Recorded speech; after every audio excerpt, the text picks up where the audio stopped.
तो गाइज आज अपन डिस्कस करेंगे डिज़ास्टर के बारे में। डिज़ास्टर क्या होता है, इसके कौन कौन से और इसका जो नर्सिंग रोल है वो क्या रहता है, क्या क्या इसमें नर्सिंग की रेस्पॉन्सिबिलिटी रहती है और इसका मैनेजमेंट क्या क्या रहता है और इसका जो डिज़ास्टर साइकिल है वो क्या रहता है। इन सब के बारे में अपन डिटेल से डिस्कस करेंगे। ठीक है, देखो मैं आपको बताऊं कि हिंदी में डिज़ास्टर का मतलब क्या होता है। तो डिज़ास्टर का मतलब होता है एक आपदा। ठीक है, हिंदी में आप समझते हो आपदा।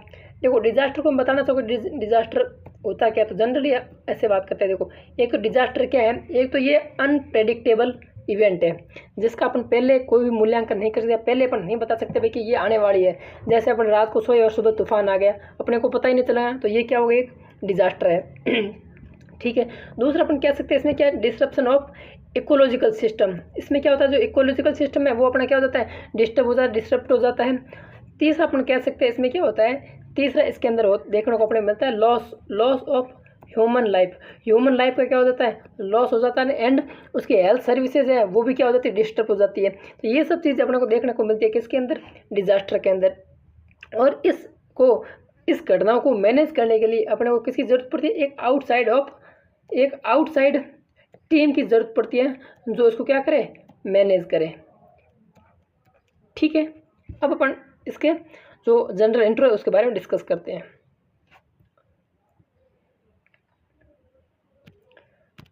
देखो मैंने आपको पहले ही बताया था कि डिज़ास्टर का मतलब कि देखो जो डिज़ास्टर वर्ड है वो एक फ्रेंच का वर्ड है, उससे बना होता है। कौन सा वर्ड है वो, डिज़ास्टर है जो वो टू वर्ड से मिलकर बना होता है। कौन कौन से टू वर्ड, एक तो डिस और दूसरा कौन से, एस्ट्रे। अब डिस का मतलब होता है बेड और एस्ट्रे का मतलब होता है स्टार। तो अपन डिज़ास्टर का मतलब कह सकते हैं डिज़ास्टर मीन्स बेड स्टार या फिर एविल स्टार। समझ में आ गया। अब अपन डिज़ास्टर को तोड़ के देखें इसका अलग अलग मीनिंग क्या है। तो देखो इसका अलग अलग डी ऐसे मतलब है कि डी का मतलब तो होगा डिस्ट्रक्शन, आई का मतलब कोई इंसिडेंस, एस का मतलब सफरिंग, ए का मतलब एडमिनिस्ट्रेटिव, एस का मतलब सेंटिमेंट्स, टी का मतलब ट्रेजेडीज, ई का मतलब eruption of communicable disease, R का मतलब research programme and its implementation. ये अपना होगा डिज़ास्टर का मतलब। अब अपन देखते हैं कि डिज़ास्टर की डेफिनेशन क्या है। ठीक है, डेफिनेशन की बात करें अपन तो मैंने आपको पहले ही बताया, ये एक तो क्या है, इसमें इकोलॉजी का जो डिस्ट्रप्शन हो जाता है, loss of human life, deterioration of health and its services. ठीक है, तो डेफिनेशन क्या होगी, disaster is defined as any occurrence that cause damage, ecological disruption, loss of human life, deterioration of health. ठीक है, loss of human life, deterioration of health and its health services, इसे अपन क्या बोलते हैं, डिज़ास्टर। अब अपन बात करें कि डिज़ास्टर के कौन कौन से टाइप है। तो टाइप की बात करें तो मेनली टू टाइप होते हैं। कौन कौन से, नेचुरल डिज़ास्टर और मैन मेड डिज़ास्टर। अब अपन बात करते हैं नेचुरल डिज़ास्टर के बारे में। देखो नेचुरल डिज़ास्टर के बारे में बात करें तो नेचुरल डिज़ास्टर क्या होता है कि natural disaster are those disaster that are caused due to some natural process. इसमें होता है क्या है, जो डिजास्टर होने का जो कारण रहता है वो नेचुरल रहता है, उसमें ह्यूमन का कोई रोल नहीं रहता।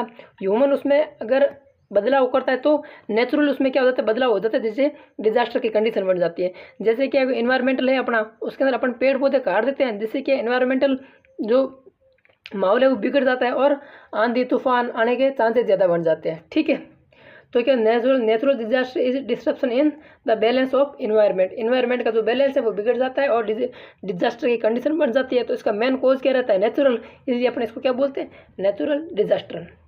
ठीक है, अब हम बात करते हैं आगे। देखो नेचुरल डिजास्टर के अंदर ही कुछ सब टाइप होते हैं। कैसे, देखो पहला होगा geographical disaster, biological disaster, hydrometeorological disaster और क्लाइमेटोलॉजिकल डिजास्टर। अपन बात करें जियोग्राफिकल के अंदर कौन कौन से डिजास्टर आते हैं। देखो इसके अंदर एक पहला आता है अर्थक्वेक डिजास्टर, लैंडस्लाइड्स और वॉल्केनिक एक्टिविटी। इसके कारण जो डिजास्टर आता है उसे अपन क्या बोलते हैं, डिजास्टर। और कौन सा डिजास्टर है, नेचुरल है। नेचुरल के अंदर कौन सा है, जियोग्राफिकल डिजास्टर। ठीक है, बायोलॉजिकल डिजास्टर के अंदर क्या होता है, कोई भी एंडेमिक और पेंडेमिक डिजीज है, अगर उस डिजास्टर को अपन क्या बोलते हैं, biological disaster. Like Covid disease होगी, प्लेग्स डिजीज़ हो गई, ये बहुत सारा फैल जाता है और इसे क्या हो जाती है अपने को एक आपदा देखने को मिलती है, और आपदा को अपन क्या बोलते हैं, डिजास्टर। और ये क्या एक बायोलॉजिकल है, तो इसे अपन क्या बोलते हैं, बायोलॉजिकल डिजास्टर। तीसरा अपना रह गया हाइड्रोमेट्रोलॉजिकल डिजास्टर। इसके अंदर साइक्लोन्स हो गए, स्टॉर्म हो गए, फ्लूड्स हो गए, ठीक है, और ह्यूरिकेन्स हो गए, अवेलेंस हो गए, इसको अपन क्या बोलते हैं, हाइड्रोमेट्रोलॉजिकल डिजास्टर। और ये कौन सा डिजास्टर है, natural disaster.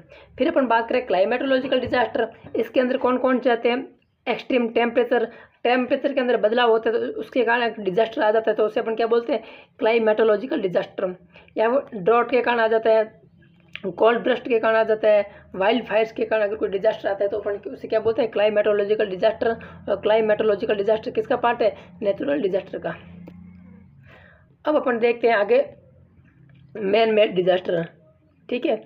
Man made disaster की बात करें तो इसका मेन कोज क्या होगा, कोज होगा ह्यूमन होगा। ह्यूमन की जो भी एक्टिविटी रहती है या फिर उसकी जो भी इंटेंट रहता है या नेग्लिजेंट रहता है, उस एक्टिविटी के कारण अगर डिजास्टर की कंडीशन बनती है तो उसे अपन क्या बोलते हैं, man made disaster. Man made disaster are disaster that are caused by human intent and negligent activity, ठीक है। अब अपन बात करते हैं इसके अंदर कौन कौन से डिजास्टर आते हैं। इसके अंदर बात करें, पहला तो एक्सीडेंट हो गया। एक्सीडेंट के अंदर अपन बात कर सकते हैं ट्रांसपोर्टेशन एक्सीडेंट और एक कोलैप्स ऑफ बिल्डिंग। अपन कोई भी ट्रांसपोर्टेशन कर रहे हैं उस टाइम अगर कोई भी उस एक्सीडेंट के कारण अगर डिजास्टर की कंडीशन बनती है तो उसे अपन क्या बोलते हैं, मैन मेड डिजास्टर। और दूसरा था कोलैप्स ऑफ बिल्डिंग, अगर कोई भी बहुत सारी बिल्डिंग गिरने लग जाती है वो भी क्या एक डिजास्टर है, तो उसे अपन क्या बोलते हैं, मैन मेड डिजास्टर।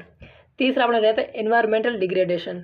अपन क्या करते हैं, एनवायरमेंटल के अंदर चेंजेस कर देते हैं, अपन खुद चेंजेस करते हैं, उसके कारण डिजास्टर की कंडीशन बन जाती है, तो ये मैन मेड है, इसलिए अपन इसको क्या बोलते हैं, मैन मेड डिजास्टर। इसके अंदर कौन कौन से आते हैं, एग्जाम्पल के रूप में loss of biodiversity, sea level rise and ozone depletion. इसके अंदर क्या होता है, समुद्र का जो पानी है वो बहुत ज़्यादा बढ़ गया और उसके कारण क्या हो जाती है, डिजास्टर कंडीशन बन जाती है।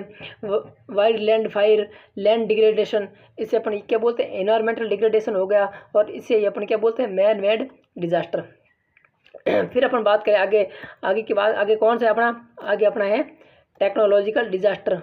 टेक्नोलॉजिकल डिजास्टर में क्या है, इसमें जो कोज रहता है वो क्या रहता है, टेक्नोलॉजी रहता है, like industrial pollution, toxic waste, dam failure, nuclear release. तो इन सब के कारण अगर डिजास्टर की कंडीशन बनती है तो उसे अपन क्या बोलते हैं, मैन मेड डिजास्टर।